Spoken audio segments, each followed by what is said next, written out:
Praise the lord.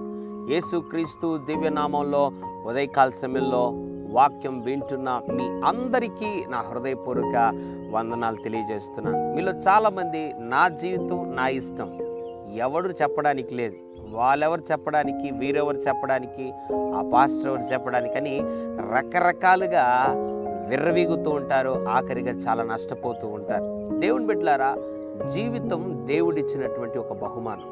నా జీవితం నా ఇష్టం, నేను అనుకున్నదే చేస్తాను, ఎవడు మాట నేను విన్ను, ఎవడు చెప్పినా నేను పట్టించుకోను, అది నాకు అనవసరం అని పోయేవానికి ఈరోజు మాట్లాడడానికి బాగుంటుందేమో కానీ రేపు ఖచ్చితంగా ఓటమి పాలైనప్పుడు, నష్టపోయినప్పుడు దాన్ని వాడు సమకూర్చుకోవడానికి అంత సులువైనటువంటి కార్యం కాదు.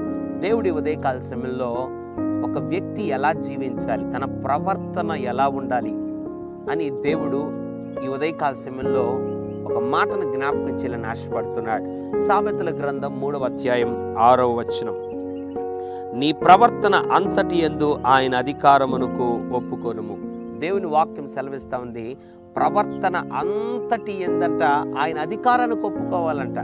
మన జీవితం మన ఇష్టానుసారంగా జీవించడానికి లేదు, ఎందుకంటే ఈ జీవితం ఇచ్చిన దేవుడే. కాబట్టి ప్రవర్తన అంతటి యందు దేవా నీవే నా ప్రవర్తనపై, నా జీవితంపై అధికారిగా, రాజుగా ఏలుబడి చేయి ప్రభువా అని మనము ప్రతినిత్యము దేవునికి మనల్ని మనము ప్రార్థనలో అప్పగించుకునేవారుగా ఉండాలి. అందుకే వాక్యం సెలవిస్తూ ఉంది, నీ ప్రవర్తన అంతటి యందు ఆయన అధికారానికి ఒప్పుకో. ఇంకా నీ జీవితంలో ఎక్కడైనా నా ఇష్టం నా ఇష్టం అని అనున్నావా, నీ తలంపును బట్టి ఎక్కడో ఒక దగ్గర నీ జీవితంలో ఇది నా ఇష్టం, దీన్ని వదలలేను, దీన్ని ఎవరు చెప్తే వినను అన్నటువంటి విషయం దేనైనా నీ జీవితంలో ఆ విషయంలో గట్టిగా ఉన్నావా, లోకానుసారంగా విడిచిపెట్టి దేవుడి ఉదయకాల సమయంలో నీతో మాట్లాడుతుండగా నీ ప్రవర్తన అంతటి యందు ఆయన అధికారానికి నువ్వు ఒప్పుకోమని దేవుడు మాట్లాడుతుండగా ఒప్పుకొని చూడు, ఇప్పుడే సమర్పించుకొని చూడు, నిశ్చయముగా నీ మార్గములను దేవుడు సరళం చేస్తాడు, నేను క్షమిస్తాడు.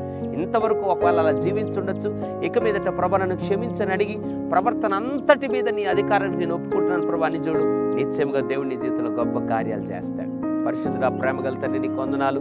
ప్రవర్తన అంతటి మీద ఎవరైతే ప్రభువా నీ అధికారాన్ని ఒప్పుకుంటున్నారో ఇప్పుడే వారిని ఒక్కసారి జ్ఞాపకం చేసుకొని వారి ప్రవర్తన అంతటి మీద రాజుగా, మా ప్రవర్తన అంతటి మీదగా నువ్వు అధిపతిగా ఉండి ప్రభావం నడిపించి మమ్మల్ని ఏలమని నాయన ప్రవర్తనపై తండ్రి నీ నడిపింపు మా ప్రవర్తనలో ఉంచమని, మా మార్గములను సరళము చేసి నీ మార్గములను చూపించమని యేసు నామములో ప్రార్థిస్తా ఉన్నాము తండ్రి. ఆమేన్, ఆమేన్. God bless you.